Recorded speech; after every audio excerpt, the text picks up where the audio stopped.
Well, welcome everyone to the RPO Leadership Forum. My name is Namis Aburama. I'm the CEO of the RPOA, and it is my pleasure to welcome a frequent speaker at the RPOA, best-selling author, researcher, ice cream lover, and RPOA friend, Chief Analyst at Lighthouse Research and Advisory, Ben Eubanks. Welcome. So glad to be here with you, Lamise, and with this incredible audience, and looking forward to a fun session today. Awesome. Well, I love introducing you. I have a lot of fun titles for you. So let's do that. Let's get started, and I welcome our audience to ask questions. We will have Q&A at the end, but I want to give the time to Ben Eubanks to share 5 critical talent acquisition trends to know in 2025.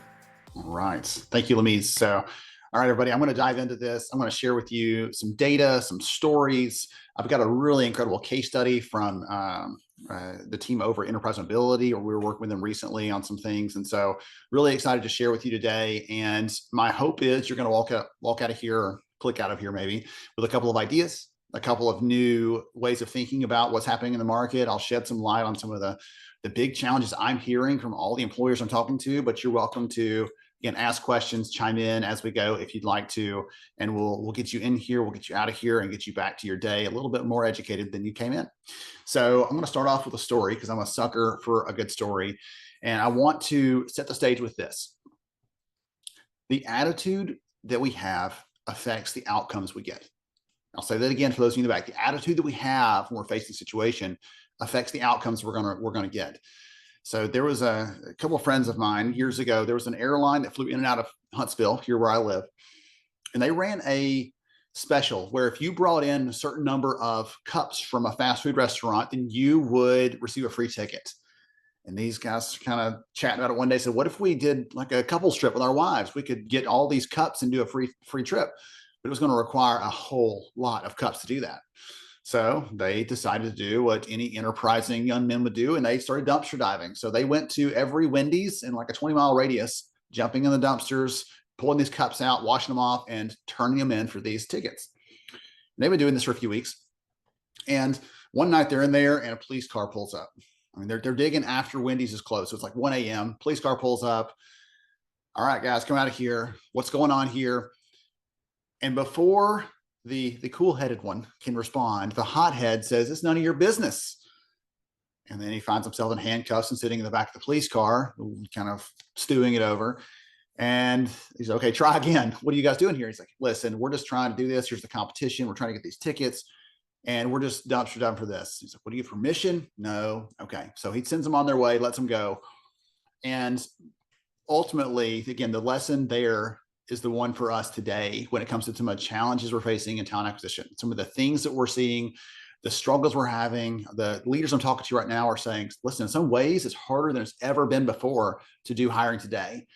And I want to go back to that first lesson I shared. The way we approach this, the attitude with which we approach this matters greatly in the outcomes we're going to get.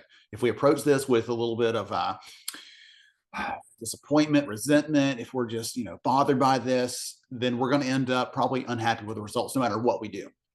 If we look at this with curiosity, as an opportunity, as a way to approach new ways of hiring, new strategies around how to connect with people, how to build that human connection, even in a time where there's automation, that's an opportunity for us to lead to better and more positive outcomes, not just for us, but for the candidates we're serving and so on. So really quickly about me, I'm a researcher, I'm an author, I'm a speaker. As Lamise said, I love ice cream. That's one of the things you've got to know about me. It's important. But I'm also the dad of 4.5 kids. Been working on that adoption for child number 5, who's been with us in foster care for nearly a year now, trying to get that across the finish line. So fingers crossed that comes pretty soon, and I'll be officially dad of 5. And so lots of busy things, lots of things keep me occupied, but the things that are most important to me beyond my family, beyond the impact I have on the next generation, is really helping leaders like all of you to know what's happening, what's new, what's different, and how to use those insights to make better decisions, better choices overall. So really quickly, here's the overarching, what I'm going to pull from.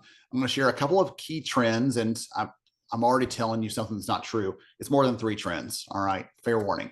Several trends from the new data set we just collected around talent acquisition leaders and candidates. And then I'll share some of the data from our RPO buyer study and look at a couple of things that are important to that audience, the things they're thinking about and what they're looking for from a partner. So whether you are providing that or you're an employer that's trying to figure out, do we need a little bit of extra help? Do we need some new insight? Do we need some strategy behind what we're doing here? You're in good company because we're seeing some of those things being demanded by other employers in the market. All right, so let's jump into this. And the study we just finished recently, goodness, I mean, it's been less than a week since I've shared some of the newest findings from this. And so over 1,000 global employers, primarily North American, but there are those from EMEA, from APAC, around the world, across a whole range of things, all the stuff you'd expect, probably budgets and headcount planning. And are you going to hire more this year than you did last year? But also things around what tools do you need? How are you supporting candidates today? How are you balancing that sort of tug of war between being efficient and the branding and telling the story and really crafting a message that makes you sound different than all the other companies out there? And then on the candidate side, we survey people that are looking for work actively to understand their challenges, their hopes, their dreams, all those things. And so we're going to share some of those 2 different buckets for this first part of the webinar today and give you some insight into how those audiences are connecting and how they're not quite connecting in a way that we hope that they should.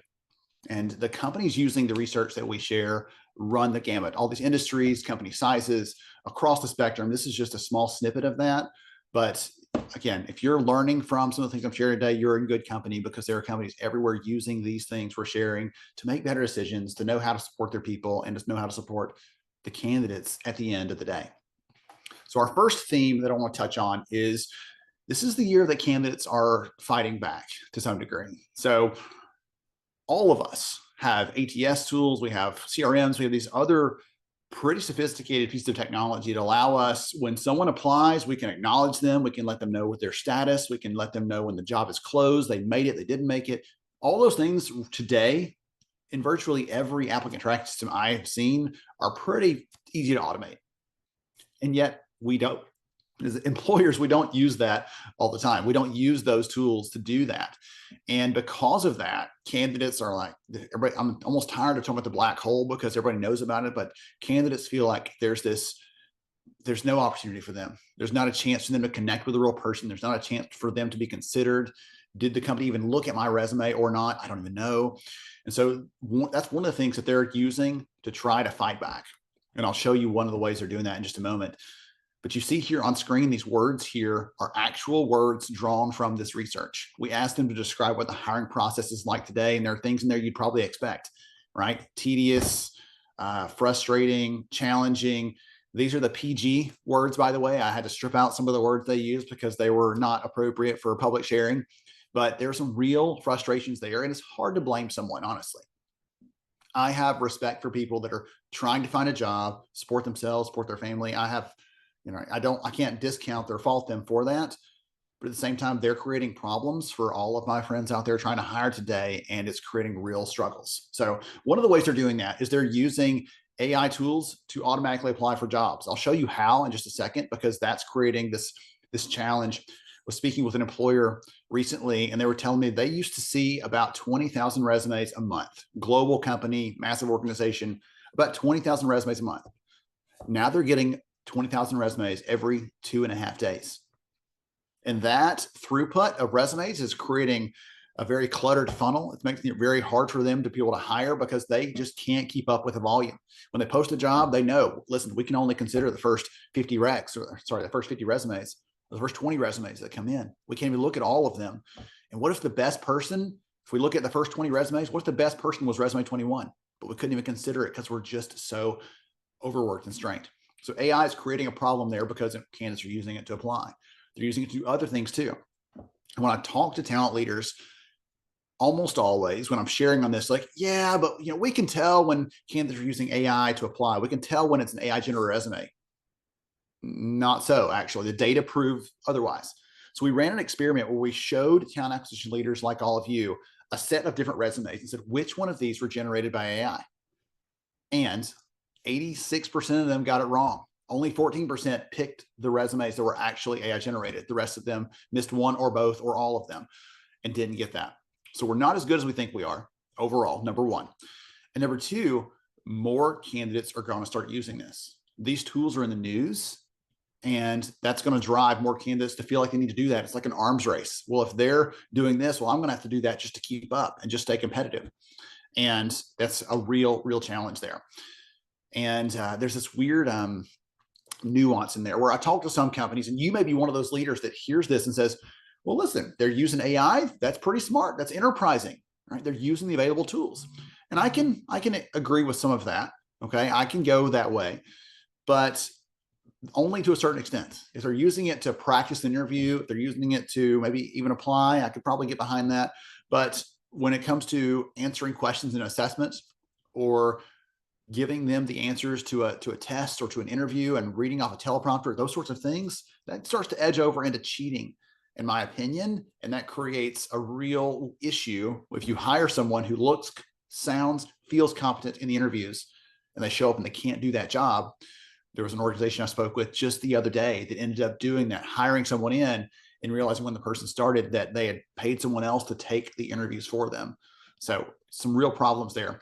I'm going to spend 1 minute telling you how these work, because I think it's helpful for us to know what's happening in that world. So let's say that you're a candidate and you want help applying for jobs. You can go to one of these tools or some of the others that are out there, and you can pay them a fee, $99 a month, $250 a month, whatever.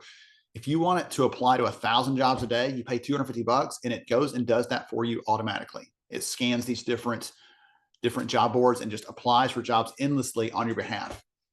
And so there's no, or very little, essentially, marginal cost to the candidate to do that. In the past, when it was time, they may not apply to 1,000 jobs, but when we started doing one-click apply, started creating more of those. And now this is going to make it even worse. And that's why employers are saying, we can't even keep up with the volume coming in. We're not sure how to cut through that noise. When we ask companies, what's the biggest problem you're trying to solve today? Is it telling your story? Is it attracting candidates and getting people to apply? What is the biggest problem? The number one thing they said was the problem today is picking the best and most qualified person for the job, because they've got this haystack and they've got to find that needle in there somewhere. And it's not as easy as we'd like to think that it is.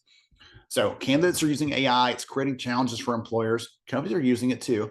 Okay. And that's one of the ways they're sort of trying to balance the scales. But for any employers that aren't yet using those tools, hear this: it's going to get harder and harder and harder to do this manually. You're going to need some sort of automation, some sort of AI to help you keep pace with what's happening in the market. Okay. Number two, the big theme. I talked about this a little bit earlier when I was giving the broad strokes on the study, but we're looking at the difference, the struggle between how do I take the time to tell the story of who we are as a company. I saw someone recently say on LinkedIn, instead of employer branding, it's getting to be employer blanding, where every story sounds the same. Here's our 5 unique core values, except for they're not unique because these other 3 competitors all have the same 5 unique core values. So it gets really hard to stand out from an employer perspective. Obviously, you can use like the basics of employer branding, the colors, the logos, like those sorts of things, sure. But getting past that to what does it look like to work here? What does it feel like to be an employee here? Or even looking at what candidates are looking for and trying to address those needs. Here's what I mean by that. So if you're trying to talk to the candidate population out there and you're trying to be broadly appealing to every single generation that's trying to find a job, and you decide we're going to really prioritize work-life balance as the biggest focal point in our employer branding. We're going to talk about how we're great at flexibility and work-life balance. That's a big priority for us, and that's how big benefit of working here. As you can see here on the screen, you're only going to be appealing truly to one of those generations that's applying for work today. The other 3, it's not even in their top set of priorities. Now, I share this, and I love the color coding helps to sort of match up what matters across different age groups. But I share this because we have to differentiate what we're doing. There are no 2 age groups with the same top 2 priorities. They're all over the map. And because of that, we have to think differently about how we're sharing opportunities to work at our companies. We're talking about what sort of, not just in the branding and the messaging out there on the career site and things like that, and on the job posts themselves, but in the conversations we're having. If you're at a career fair, if you're meeting with someone as a hiring manager, do they know what things matter most to the candidates you're trying to serve? And are they addressing them that way? Here's a really fun thing we found. So I mentioned an experiment we ran with employers with the resumes and AI. We ran an experiment with job seekers, and we showed them these 3 different job ads and said, which one of these jobs would you want to apply for? And I'm not here to get political. I'm not here to argue right and wrong, but I am going to tell you that when it comes to candidates, diversity matters. What you see in the data is that a man is much more likely to prefer the job where the ad has a man in it. A woman is more likely to prefer a job that has a woman in it. Someone who is over 40, they're going to want that job that has someone that looks like them and feels like them in the job ad. And a person of color, they're going to prefer that type of job if it's advertised that way. And I share this not to give you a headache, not to make it harder, but we've always known sort of intuitively create the persona from a job, from an from an employer branding perspective of the company that you want to be, of the company, the people you want to attract. We've sort of had that sentiment lying around for a while, but the data now show that this data helped to prove that if you want to bring more women into the workplace, for example, you should absolutely not have just men all over your job, your careers page, in your ads, and how you're sharing about the company and the case studies you're telling and a day in the life stories. If you're just using men to do that in this example, then you're going to miss out because it's not going to appeal to the women in the same sort of way.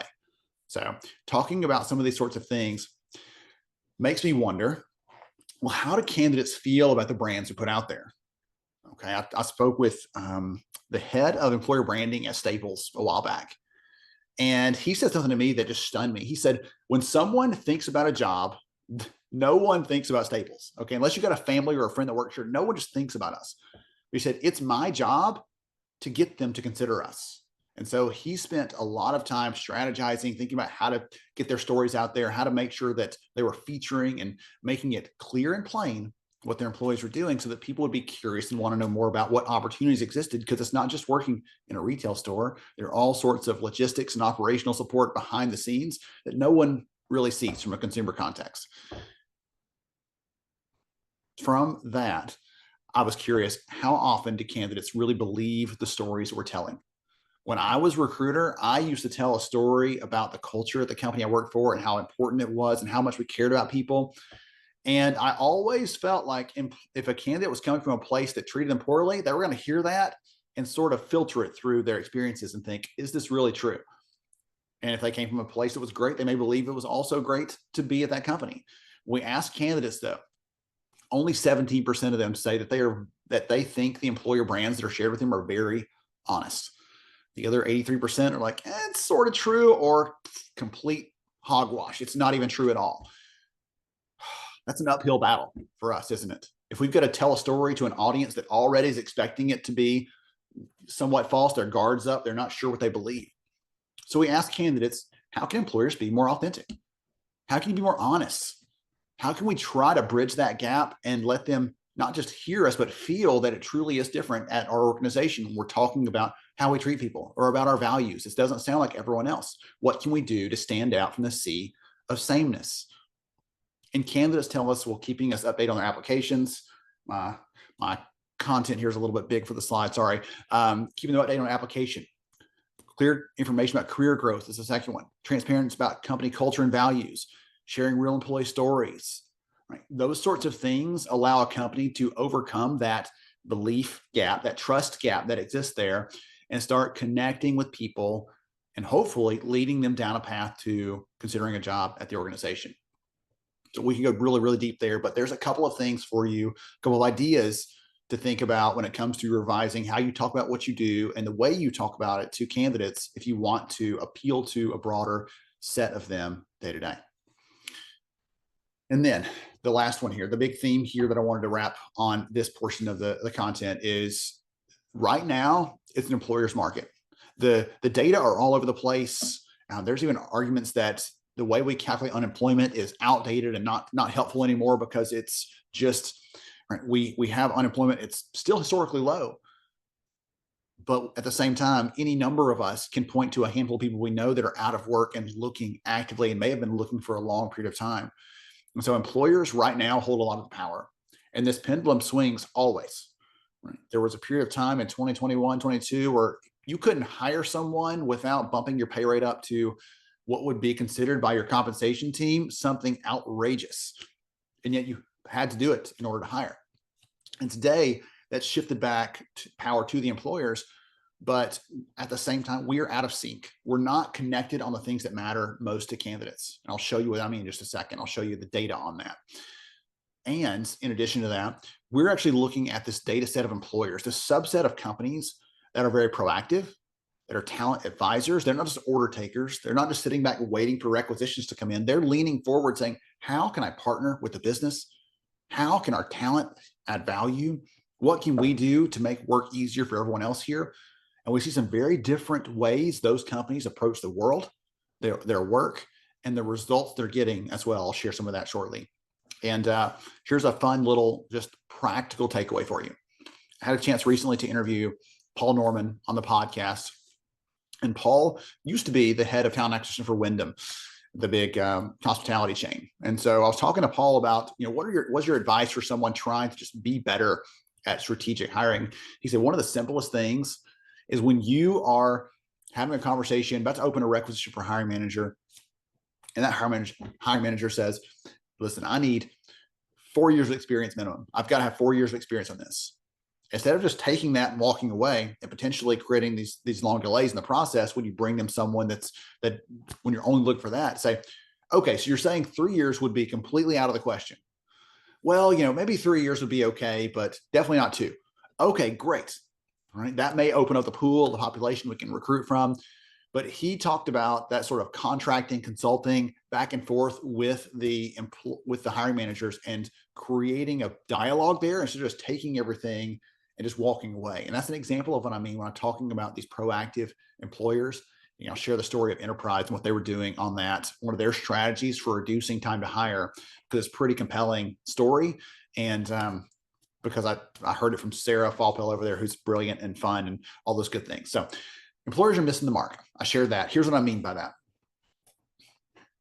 I'm almost embarrassed to admit this, but every single year we ask this question of candidates: what's most important to you in the hiring process today? And we get these answers. And you can see the candidate answers here in light blue. For the first time ever, we actually asked employers, what do you think is important to candidates in the hiring process today? I wish I'd been asking this every year, because now I've got a really interesting set of data to look at. And as you see here, is in almost every case, candidates are telling us something is more important than employers think it actually is. That creates a gap. And that gap, if we want to call it something, why don't we call it, I don't know, the candidate experience? Everybody talks about candidate experience like it's a thing you can go and look at and see. And in this case, it's actually, these are facets of what that experience is for a candidate and what they're going through as they're trying to get a job. And any of these gaps create frustration. They create ghosting. They create delays. They create resentment in the candidate population. And I don't know about you, but I don't want candidates walking away when we're hiring for something. I don't want them walking away bitter, angry, upset. I want them walking away feeling grateful that they were considered, feeling hopeful about their next opportunity. That's the emotion and the mood I want them to walk away with when they're considered for a job with our organization. And yet, as you can see here in the data, we're missing some key things that really do matter. What do we do about it? Well, here's what some companies are doing that I think is really telling. We've looked at these organizations and we call them proactive talent teams, because when we ask the survey, we break them out based on a single question. And I sort of highlighted that a minute ago. Are you sitting back? You're just passive. You're just waiting for someone to ask you for input or ask you for something to do, or you're leaning forward. You're proactive. How can I help? How can I plug in? Where can I add value? And those teams that are proactive create different approaches, create different outcomes, and they create different results at the end of the day. Now, I've actually started breaking this out to try to make it a little more defined into, instead of saying, here's a full list of processes and practices and things they're doing, that's a lot to cover. We're looking at technology and process as a sort of bucket. They're doing some things in there using automated interviews. Yes, they're absolutely doing that. They're using AI and it's saving them a considerable amount of time per recruiter. They're also having some things on the people and strategy side too. They do things like referral programs. They focus on their employer brand. They really focus on hiring the best quality people, and that matters greatly to them. So these data help to tell us that if you want to be one of those proactive talent teams, number one, make the decision. And number two, this gives us some ideas of ways we can start mimicking what they're doing. I may not be an Olympic swimmer overnight, but if I start doing the things that that Olympic swimmer does, that high quality person, performer in that field, I don't know why swimming came to mind, guitarist, anything. If I want to follow their footsteps, then I'm going to start seeing results similar to what they're seeing. And that's the same thing here. When you start doing what they're doing, if you want to be where they are and get the results that they're getting. And this is a really helpful map for someone that wants to improve some of those practices and the approaches they're doing. And I'll give you a story here I mentioned a minute ago that helps to illustrate this. So Enterprise Mobility, sort of the bigger holding company for Enterprise, Rent-A-Car, and some other companies. One of the things that they were struggling with recently, I was talking to Sarah, who really leads IT hiring for the company. And she was telling me that they had a process where they were bringing people in, and it was sort of these parallel streams. And if a candidate comes in for one of the streams and they are a no, but maybe they're a good fit for the other one, they go into the beginning of the next process and start all over again. And if it's a high quality candidate, by the time you get around to considering them, they may be gone. They may have been hired by someone else already.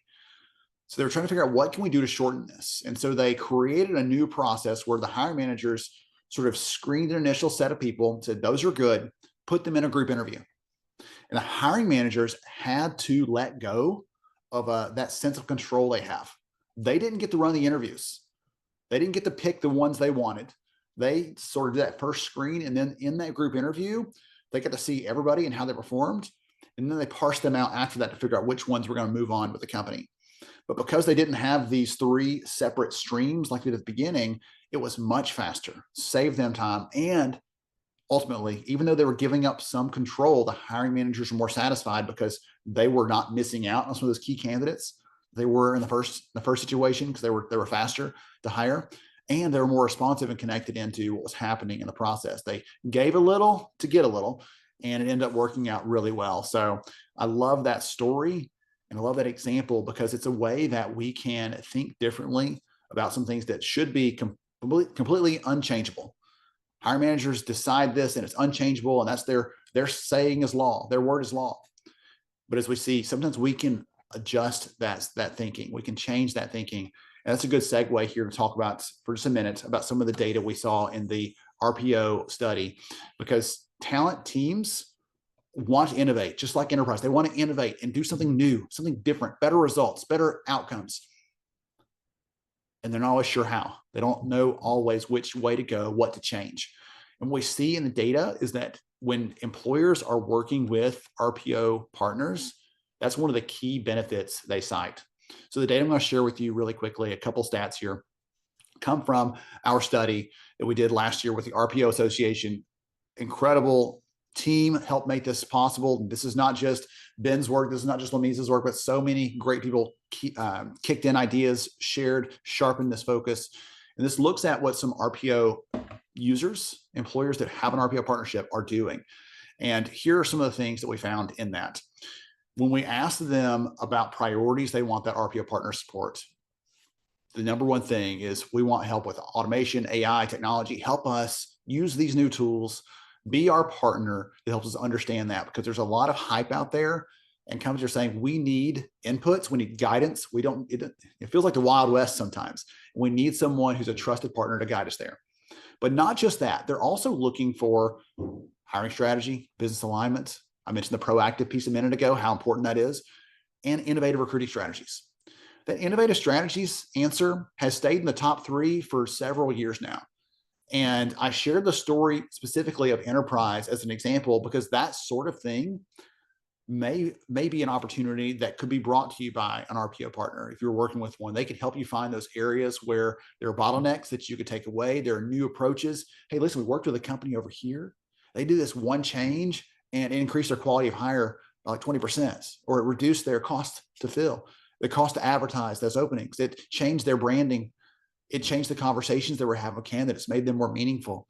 Like those sorts of innovative approaches for them are everyday occurrences because they have this broad scope across different employers.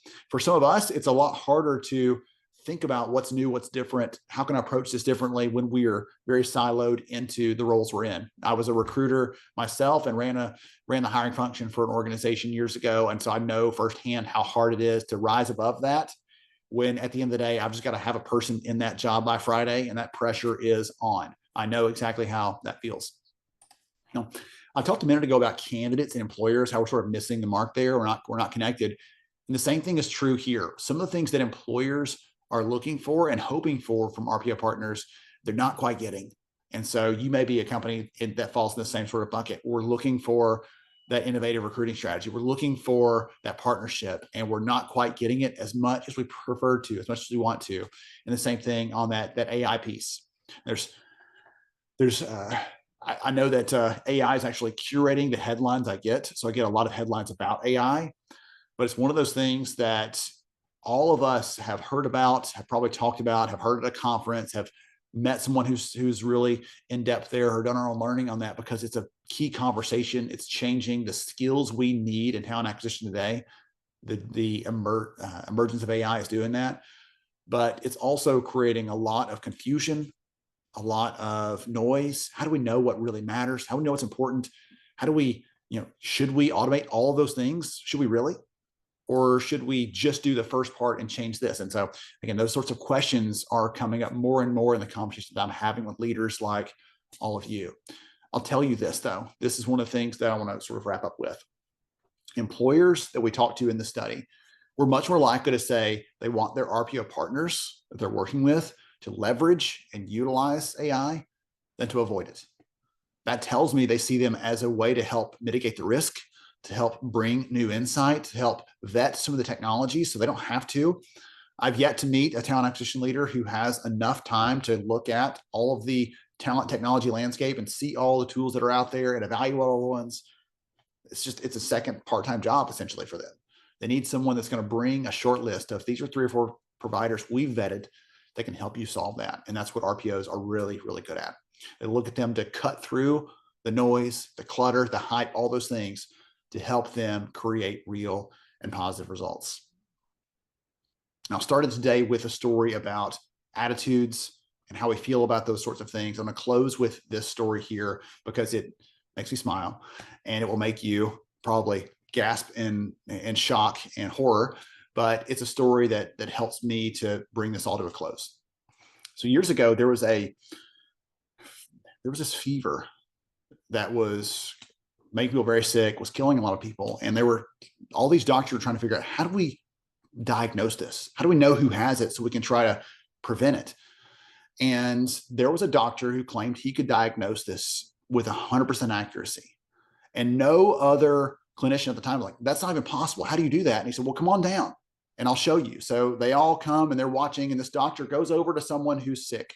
And he says, open your mouth. And he reaches in there and he touches their tongue and feels it, the bumps on their tongue. Then he goes to the person who just walked into his office and said, okay, open your mouth. And he feels their tongue. He's like, you have it. You have the fever. And around him, all of the doctors are like, oh, well, that's brilliant. Never thought to do that. And for any of us today who know modern medicine, you're like, he's putting his hands in the sick person's mouth and then giving it to the other person. Okay, he is making this person sick right there on the spot. I tell that story because at the time that was seen as revolutionary, as this incredible advance, as something that no one else had thought of. And they were really proud and excited about this new technique. And today we're seeing some of the same evolution in the practices we're using to hire people, to connect with candidates, to build a population and a talent pool that we can tap into. We're seeing some changes in how those things happen. Some good, we can argue, some not so good. But the thing that I want to do, I don't want to be someone like someone in the medical community looking back on that again in horror and like, oh my gosh, I can't believe we ever thought that was a good idea. I want to look back on the decisions we're making as a community of talent acquisition leaders and technology providers and service providers 10 years from now, 5 years from now, 20 years from now, as we're handing this off to the next generation, as we're thinking about our own kids coming into the workplace, our own digital grandkids, if you have grandkids coming into the workforce, and what we're leaving them behind. I want us to think about those things because, again, AI can change things, can add value, can create problems. All these other sorts of things are ways we can hire. We can automate any of that today. but is it an outcome we're excited about? Is it an approach that we are going to be proud of long term? And as I've shared today through some of the things we can be doing to create better outcomes for the candidates we're serving, create better relationships, to create connections with them, and give an opportunity to work for great employers, those things are top of mind for me, and I hope they're top of mind for you as well. If you want to see any of the other data we have, the research, we'll be sharing the full report on the new TA study soon enough. You can access that on the website, or you can ping me if you're curious about something for your organization specifically. Happy to give you an answer on that as well. And Lamise, with that, I'm going to stop the share because I know you have other stuff as well. I love it. Fantastic. Thank you so much. So our attitude affects the outcome. Yes. That is you were taking notes. I'll take that. Yes. Tons of insights. There's a lot to unpack. Any questions from the audience before we wrap it up? Kelly, you're welcome. She's excited to see the information. And Ben, would we have the slides to share with RPOA members? For sure. Yes, ma'am. Awesome. Well, as always, you have a lot of fans in the house, and we are a fan at the RPOA. We had the pleasure of working with Ben and Lighthouse for the past 3 years on the RPO Trends Report, and the study just released recently, and you can find that on the website. So just quickly, Ben, you work with other organizations as well. Can you tell us about how you work with organizations? Absolutely. So we work with a range of different companies. Sometimes it's on the employer side where they're looking for those insights on who are some of the AI providers out there, what do they do, and how can we sort of keep this all straight, or what do the data tell us are some of the best strategies we should be putting into place right now when we're hiring frontline workers, for example. And so we love bringing the data and helping to share that with internal teams and help them understand what's new and what's changing. On the technology and service provider side, we also bring that level of insight into content, into connections with their prospects and customers and things like that, to make those a richer experience and to really bring the practical side of that. As you've heard today, this isn't just job data, like a chore for me. I get excited about this because I know the impact that all of you are having when you're serving candidates, when you're serving the people that are your stakeholders. And so I get joy out of helping other companies do that as well. So I can feel the passion, and I feel the excitement, and congratulations for HR Summer School, 5th year this year, or 6th? 6th year, 6 years now. You've grown it. I've been watching over the past years, and you've done an incredible job with that as well. Thank you. Just quickly, I'll share quick updates and upcoming events from the RPOA. You can find them on the website. This month, we are celebrating the Women's in RPO. And in April, we will have this is going very fast for me. We have an event coming up on April 15th on direct sourcing. And with our 20th anniversary celebration, we are also excited to expand the certificate program that we launched in 2023 with Maria Scarangella, who is introducing HR Economics Certificate. The live session will be in May. And Kim Davis, with his excellent and popular certificate program, we are doing that on demand as well this year. So that is an exciting update for us. The research report that Ben referenced is currently available through the RPOA website. And I'll close with that. And I want to thank Ben again. Thank you so much.